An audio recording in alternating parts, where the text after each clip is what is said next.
Hello students, class 12 के सभी students का हमारे मैथ्स के ऑनलाइन क्लास में स्वागत है। आज की क्लास में हम 6.2 के प्रश्नों को हल करेंगे। इससे पहले हम कुछ इम्पॉर्टेंट परिभाषाओं को समझते हैं जिसके आधार पर हम प्रश्नों को सॉल्व करेंगे। तो देखेंगे 6.2 का सारणी, उप सारणी और सहखंड। उप सारणी तथा सहखंड निकालने के लिए प्रश्न में आता है, उसको समझेंगे हम। सबसे पहले परिभाषा को, सारणी के अवयव ए आई जे का उप सारणी एक सारणी कहलाता है। देखो उप सारणी क्या कहलाता है? ए आई जे का उप सारणी कहलाता है जो आईवी पंक्ति और जेवी स्तंभ जिसमें अवयव ए आई जे स्थित है। ठीक, तो जो मैट्रिक जो सारणी होते हैं उनके जो एलिमेंट्स होते हैं उनको जो रो होते हैं उनको आई के द्वारा दर्शाते हैं तथा जो कॉलम होते हैं उनको हम जे के द्वारा दर्शाते हैं। ठीक, तो अवयव ए आई जे के उप सारणी को हम एम आई जे द्वारा निरूपित करते हैं। यहाँ N bracket N greater than 2 कोटि के सारणी को उप सारणी या n-1 कोटि का सारणी कहते हैं। ठीक, तो देखिए उप सारणी निकालना हो तो उसके लिए क्या मानना पड़ेगा? एम आई जे। ठीक है, तो सहखंड किसको कहते हैं? एक अवयव ए आई जे का सहखंड जिसे कैपिटल ए आई जे से निरूपित करते हैं। जहां देखिए सहखंड निकालने के लिए कहा जाए तो आप क्या सूत्र लगाएंगे? ये कैपिटल ए आई जे बराबर -1 की पावर में i प्लस जे एम आई जे। आई और जे क्या है? किसी कॉलम का आई क्या है? किसी पंक्तियों का अवयव है ना, और जे किसी कॉलम के अवयव का मान। ठीक, अर्थात सबसे पहले ए आई जे निकालने के लिए हमको एम आई जे के मान की आवश्यकता होता है ना। तो एम आई जे हम पहले निकालेंगे और एम आई जे क्या है? किसी भी सारणी का एक उप सारणी होता है।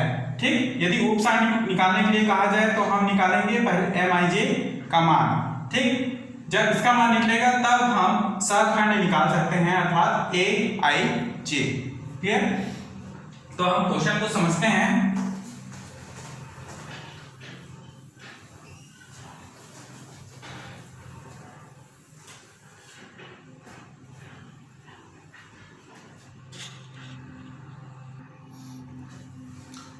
तो क्वेश्चन नंबर 1 को समझेंगे। निम्नलिखित सारणिकों के अवयवों के उप सारणी एवं सहखंड लिखे। ठीक, तो प्रश्न दिया है। पहला प्रश्न है यहां पर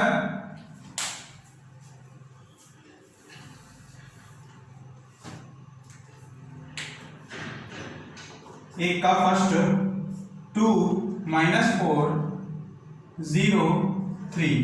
ठीक, हल माना ए आई जे का उप सारणी। देखिए उप सारणी निकालना है इसमें और सहखंड भी निकालना है। तो पहले उप सारणी निकालेंगे जिसका मान ए एम आई जे है। ठीक, तब हम क्या निकालेंगे? M11 M12 M21 और M22 के मान निकालेंगे। वो एम आई जे का मान होगा अर्थात उप सारणी। तो M11 इज इक्वल क्या होगा? देखिए M11 यहां पर या M11 का अर्थ हुआ पहला रो और पहला कॉलम। ठीक है, पहला जो एक है वो रो को दर्शाता है और दूसरा जो एक है वो कॉलम को दर्शा रहा है। अर्थात पहला रो क्या है? ये, और पहला कॉलम क्या है? ये। तो इसका पहला रो का पहला कॉलम का अवयव है 2। ठीक है, लेकिन यहाँ पे इस 2 को छोड़ के इसके कोने में जो संख्या या अंक है 3 वह M11 का मान होगा। अर्थात उप सारणी एम आई जे यानी M11 बराबर क्या? 3। उसी तरह से M12 निकालने के लिए पहला रो दूसरा कॉलम का अंक छोड़ के है ना, यानी -4 को छोड़ के जो उसके कोने का अंक होगा वह इसका M12 होगा यानी 0। M21 का मान क्या है 0, तो 0 के लिए उप सारणी क्या है -4। ठीक, M21 का उप सारणी क्या है -4। उसी प्रकार M22 क्या है यहाँ पे 3 है, तो 3 को छोड़ के इसके कोने का जो अंक है 2, तो उसको हम लेंगे M22। क्लियर, ये निकल गया M11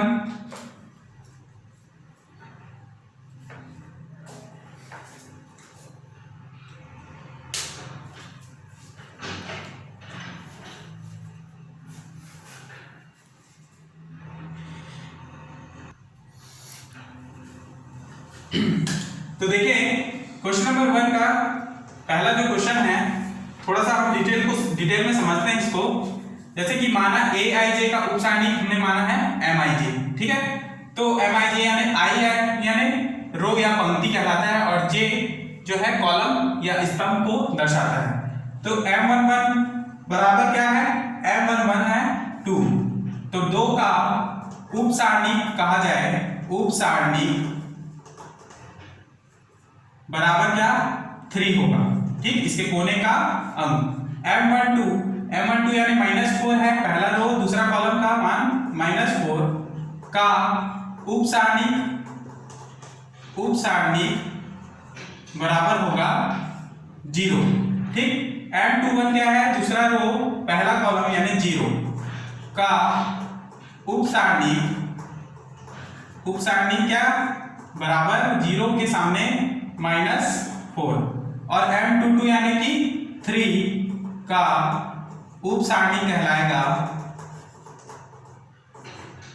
बराबर 2।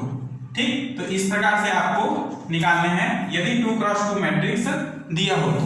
क्लियर, अब हम सहखंड निकालेंगे। तो aij स्मॉल aij का सहखंड कैपिटल aij है, तो aij इज इक्वल टू, सूत्र मैंने आपको समझाया था, -1 के पावर में i प्लस j mij। ठीक, अब 1 के लिए निकालना है a11, तो -1 की पावर में 1 प्लस 1 m11, और m11 क्या है जी, तो m11 का मान उप सारणी है 3। तो देखिए ये -1 के पावर में स्क्वायर है ना, तो ये 1 प्लस 1 यानी 2, तो स्क्वायर होने से माइनस चिन्ह जो है हट जाता है, तो ये जो है सम संख्या ही होगा, मतलब कि ये माइनस चिन्ह हटेगा तो केवल m11 का मान सीधे हम लिख देंगे 3। ठीक, a12 यानी 1 -1 के पावर में 1 plus 2 m12 is equal to, अब देखिए -1 के पावर में क्या है 3 है, 3 क्या है विषम संख्या है, इसलिए माइनस चिन्ह नहीं हटेगा, तो माइनस चिन्ह रहेगा ही, और m12 का मान क्या है 0, तो देखिए -0 बराबर 0 ही रहेगा।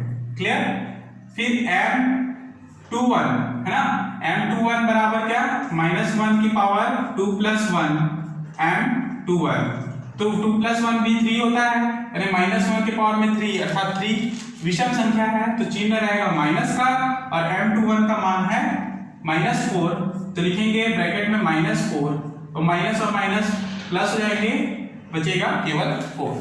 ठीक, लास्ट है a22, तो -1 की पावर में 2 प्लस 2, ठीक, m22, अब -1 के पावर में 4 है, तो 4 एक सम संख्या है, इसलिए माइनस चिन्ह हट जाएगा, केवल m22 का मान रखना है, और उसका मान है 2। तो इस प्रकार से हमको उप सारणी भी मिला और सहखंड भी प्राप्त हुए। ठीक, यही इसका अभिष्ट उत्तर है। नेक्स्ट हम क्वेश्चन नंबर 3 को समझेंगे।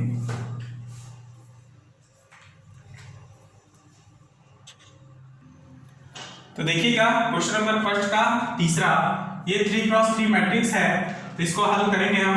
माना aij का उप सारणी क्या है mij, तथा सहखंड क्या है aij, कैपिटल aij। तब सबसे पहले हम उप सारणी निकालेंगे m11 का मान है 1, ठीक है, तो इसको छोड़ के इसका उपसारणी क्या हुआ 1001, इसका मान हो जाएगा 1 × 1 1। ठीक, m पहला रो दूसरा कॉलम, पहला रो और दूसरा कॉलम यानी कि 0 0 को छोड़ के इसके अलावा इसके लिए ये जो कॉलम है इसको छोड़ के और ये जो रो है इसको छोड़ के जो अवयव है उनको लेंगे 0 0 0 1। ठीक, तो यहां पर आएगा 0। उसी प्रकार M13, तो यहाँ पे पहला रो और तीसरा कॉलम को छोड़ दिया जाएगा। पहला रो है ये, तीसरा कॉलम है ये, तो इसको छोड़ के जितने भी एलिमेंट्स हैं उनको लेंगे हम 0 1 0 0 बराबर 0 ही आएगा। क्लियर? कैसे 0 आएगा? क्योंकि 0 × 0 माइनस 0 × 1 करेंगे तो ये 0 ही आएगा। Clear? Next M21 is equal to M, दूसरा रो पहला कॉलम, ये दूसरा रो है और ये पहला कॉलम, इन दोनों के अवयव को छोड़ के बाकी जो बचा है 0 0 0 1 0 0 0 1, इसका मान भी 0 ही होगा।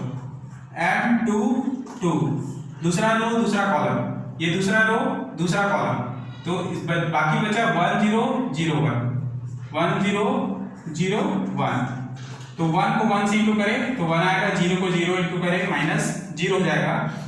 M23 इज इक्वल टू होगा दूसरा रो तीसरा कॉलम, तो दूसरा रो है और ये तीसरा कॉलम, तो 1 0 0 1, इसमें भी आएगा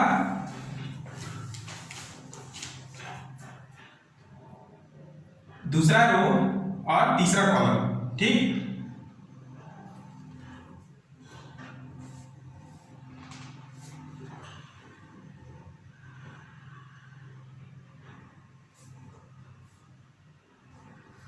ठीक है, 1 0 0 0 आएगा। ठीक है, ये दूसरा रो पहला तीसरा कॉलम, तो 1 0 0 0, यहां पर भी आएगा 0 2 2 3 तक निकल गया। अब हम निकालेंगे M31 बराबर होगा तीसरा रो पहला कॉलम, ये तीसरा रो और ये पहला कॉलम, तो 0 0 1 0 बचा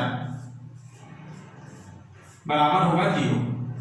M32 यानी कि तीसरा रो दूसरा कॉलम 1 0 0 1 बराबर 0। M33 का मान होगा तीसरा रो और तीसरा कॉलम, तो 1 0 0 1 1 0 0 1, तो M33 निकल जाएगा 1। क्लियर? तो इस तरह ये उप सारणी हमने निकाल लिया है। अब हम निकालेंगे इनके सहखंड।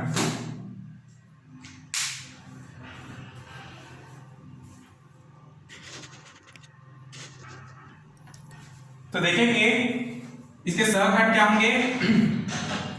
A11 बराबर -1 की पावर में 1 + 1 Mij यानी M11, ठीक है, तो -1 के पावर में 2 है तो माइनस हट जाएगा, केवल M11 का मान होगा 1। ठीक, A12 यानी कि -1 की पावर में 1 + 2 M12, तो ये विषम संख्या है, -1 की पावर में 3, तो ये माइनस चिन्ह रहेगा और 12 का मान है 0, इसलिए 0। A13 -1 की पावर में 1 + 3 M13 और M13 का मान भी 0। A21 -1 के पावर में 2 + 1 M21, तो इसका मान भी 0 है। A22 -1 के पावर में 2 + 2 M22, ठीक है, तो -1 की पावर में 4 है यानी कि सम संख्या है, माइनस हट जाएगा। M22 का मान है 1, तो लिखें सीधा लिखेंगे 1। ठीक, फिर A23 -1 के पावर में 2 + 3 M23, माइनस चिन्ह रहेगा क्योंकि घात में -5 है जो विषम संख्या है, और M23 क्या है 0, इसलिए 0। ठीक, A33 A21 A22 और A23 निकल गया। अब हम निकालेंगे A31 -1 के पावर में 3 + 1 M31 इज इक्वल 3 + 1 4 होता है, इसलिए माइनस हट जाएगा, केवल m31 का मान रखेगा तो 0। a32 -1 के पावर में 3 + 2 तो m32 माइनस चिन्ह आएगा, m32 का मान है 0, इसलिए इसको 0 लिखेंगे। और लास्ट में a33 यानी -1 के पावर में 3 + 3 m33, तो -1 के पावर में सल संख्या 6 है, माइनस हटेगा, केवल m33 का मान होगा 1। तो यही इसका अभिष्ट उत्तर है और यही तक इसको सॉल्व करना है, जो कि सवखंड और उप सारणी हमने निकाल दिया। नेक्स्ट क्वेश्चन नंबर दूसरा को समझेंगे।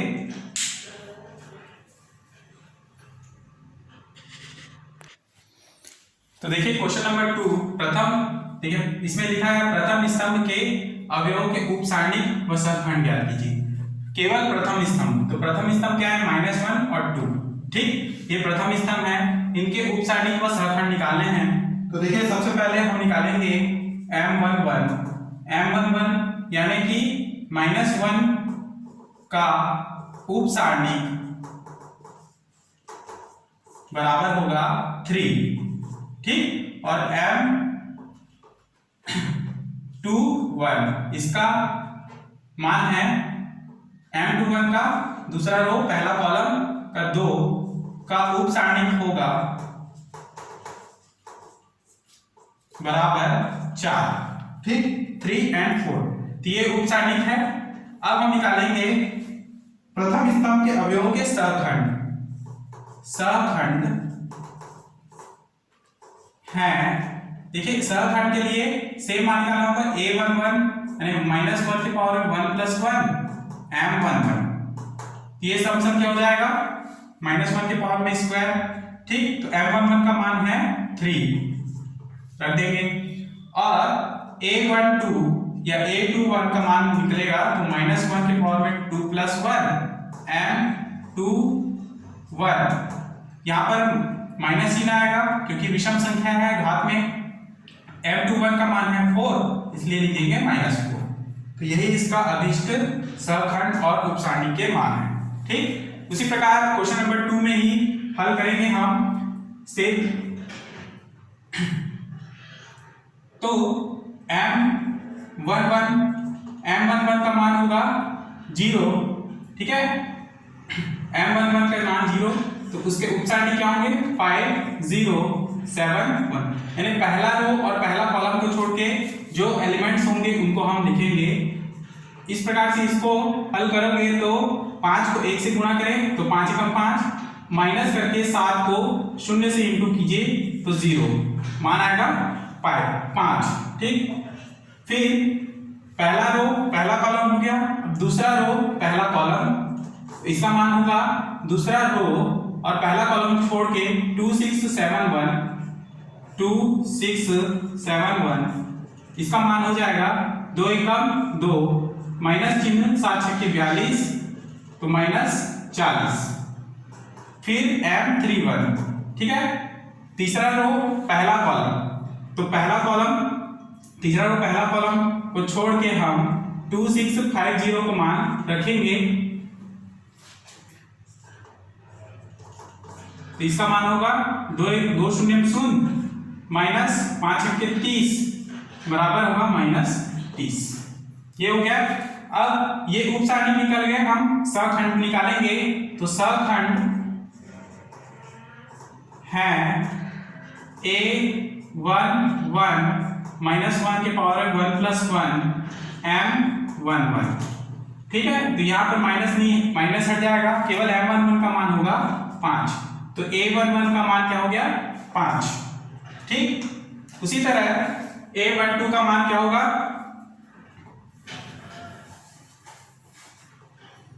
देखिए a11 हमने निकाला, अब a21 ठीक है, क्योंकि पहले स्तंभ की बात कर रहे हैं तो दूसरा रो होगा और पहला कॉलम होगा, ठीक। तो यहाँ पर -1 के पावर में 2 + 1 m21, यहाँ पर माइनस चिन्ह आएगा, यहाँ में 3 है, इसलिए m21 का मान है -40, तो माइनस और माइनस बराबर 40, और A31 तीसरा रो और पहला कॉलम, तो इसका मान -1 के पावर में 3 + 1 M31, ठीक है, यहाँ माइनस हटेगा, M31 का मान है -30, तो यही इसका अभिष्ट सतखंड हो जाएगा। ठीक, तो इस प्रकार आप प्रथम स्तंभ के लिए भी उपसारणिक और सतखंड को निकाल सकते हैं। यदि द्वितीय स्तंभ निकालने के लिए कहा जाए तो द्वितीय स्तंभ के लिए भी निकाल सकते हैं। ठीक, नेक्स्ट क्वेश्चन नंबर 3 को समझेंगे।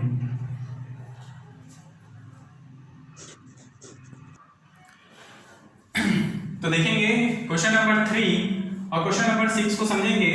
ठीक है, तो सबसे पहले क्वेश्चन नंबर 3 को समझते हैं। निम्नलिखित सारणी में द्वितीय पंक्ति और तृतीय स्तंभ के अवयव, ठीक है, ये अलग क्वेश्चन है। क्वेश्चन नंबर 6 इस प्रकार से, ठीक, तो लिखा है निम्नलिखित सारणी में द्वितीय पंक्ति और तृतीय स्तंभ के अवयव का उप सारणी ज्ञात कीजिए। केवल उप सारणी निकालना है, इसमें हमको सतखंड नहीं निकालना है। तो सारणी दिया है इस प्रकार से 2 - 3 - 5 6 0 4 1 1 5 -7। ठीक, इसका हल समझेंगे।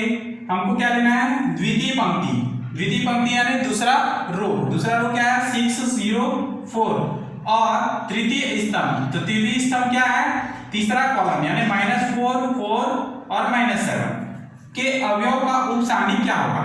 तो ये जो द्वितीय पंक्ति और तृतीय स्तंभ है, इसको छोड़ के जितने एलिमेंट है वो उप सारणी होंगे, यानी कि 2 - 3 1 5, ये M23 बराबर होगा। तो इसको आप हल करेंगे तो 2 × 5 ऋण -3 × 1, 2 × 5 10 माइनस प्लस 3 एकम 3 बराबर होगा 13। तो M23 बराबर क्या, 13, यही इसका उत्तर है। नेक्स्ट क्वेश्चन नंबर 6 में देखेंगे सारणी 0 1 -2 -1 0 2 और 2 - 3 0 एक सारणी है में अवयव -3 है ना, अवयव -3 के लिए सतखंड और उप सारणी का अनुपात ज्ञात करें। तो -3 के लिए हम सतखंड और उप सारणी निकालेंगे और उसका अनुपात निकाल लेंगे। ठीक, तो -3 कहां पर है, देखिए तीसरा रो और दूसरे कॉलम में स्थित है, यानी कि लिखेंगे हल इसका अवयव -3 तृतीय पंक्ति, यानी कि ये देखिए तृतीय पंक्ति यानी तीसरा रो और द्वितीय स्तंभ अर्थात दूसरा कॉलम, ठीक है, में स्थित है, अर्थात हम लिखेंगे A32 तीसरा रो दूसरा कॉलम बराबर -3। ठीक, तो माना अवयव -3 का उप सारणी क्या होगा, M32 तथा सतखंड क्या होगा, A32। ठीक है, तो उप सारणी सबसे पहले निकालेंगे, M32 बराबर क्या होगा, तो तीसरा रो और दूसरा कॉलम के एलिमेंट्स को छोड़कर 0 -2 -1 और 2 को हम लेंगे और इसको इंटू करने पर 0 × 2 बराबर 0 होता है, माइनस चिन्ह, फिर -1 × -2 करेंगे तो ये माइनस प्लस और ये माइनस के साथ -2 होगा। क्लियर, फिर A32 निकालने के लिए फॉर्मूला है -1 के पावर में 3 + 2 M32। ठीक है, -1 के पावर में 5 हो जाएगा जो विषम है, इसलिए चिन्ह यहाँ पर माइनस का आएगा। फिर M32 का मान हमने निकाला था -2, तो -2 बराबर 2। तो दोनों का मान निकल गया M32 और A32। तो हम इनके अनुपात निकालेंगे, क्योंकि सतखंड और उप सारणी का अनुपात निकालने के लिए कहा गया है। तो देखेंगे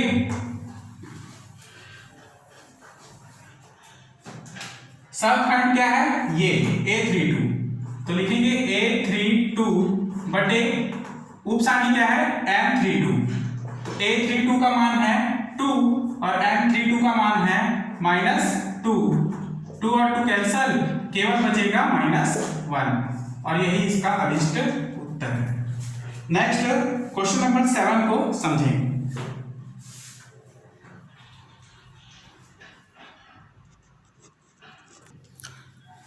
तो देखते हैं क्वेश्चन नंबर 7 लिखा है यदि आव्यूह 2x + 4 4x + 5 और 3 अव्युत्क्रमणीय हो तो x का मान ज्ञात कीजिए। ठीक है, तो अव्युत्क्रमणीय होने के लिए सूत्र होता है mod of a ≠ 0। ठीक, और व्युत्क्रमणीय होने के लिए ये अव्युत्क्रमणीय है ना, अव्युत्क्रमणीय। और व्युत्क्रमणीय के लिए mod of A is equal to 0। व्युत्क्रमणीय के लिए mod of A is equal to 0 होना चाहिए।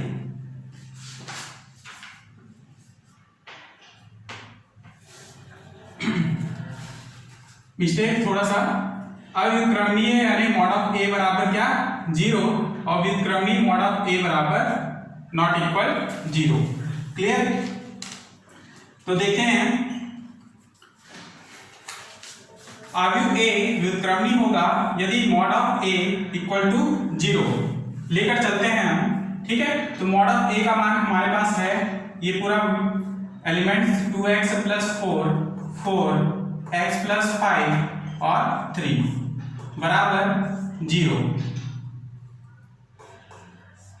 इस प्रकार से गुणा करेंगे हम 3 को 2x प्लस 4 से, माइनस चिन्ह बीच में आएगा, 4 को x प्लस 5 से बराबर 0। ठीक, 3 दूनी 6x धन 3 चौके 12 ऋण चिन्ह, ठीक है। 4x फिर ऋण और धन मिलके ऋण, 4 पंचे 20 बराबर 0। ठीक, 6x में 4x को घटाइए तो 2x और माइनस 20 में 12 को घटाइए तो minus 8 equal 0। 2x is equal to, इधर लेके जाएंगे तो प्लस 8, x बराबर 8/2 इज इक्वल टू 4। तो x बराबर 4, x बराबर क्या मान है 4। ठीक, तो यही इसका अभीष्ट उत्तर है। नेक्स्ट क्वेश्चन नंबर 8 को हम अगले क्लास में समझेंगे। ठीक, तो यहां तक आप अपना नोट्स तैयार रखेंगे। क्वेश्चन नंबर 8 को हम नेक्स्ट क्लास में समझेंगे और उसके आगे के प्रश्नों को भी हल करेंगे। तब तक के लिए क्लास यही समाप्त करते हैं। धन्यवाद।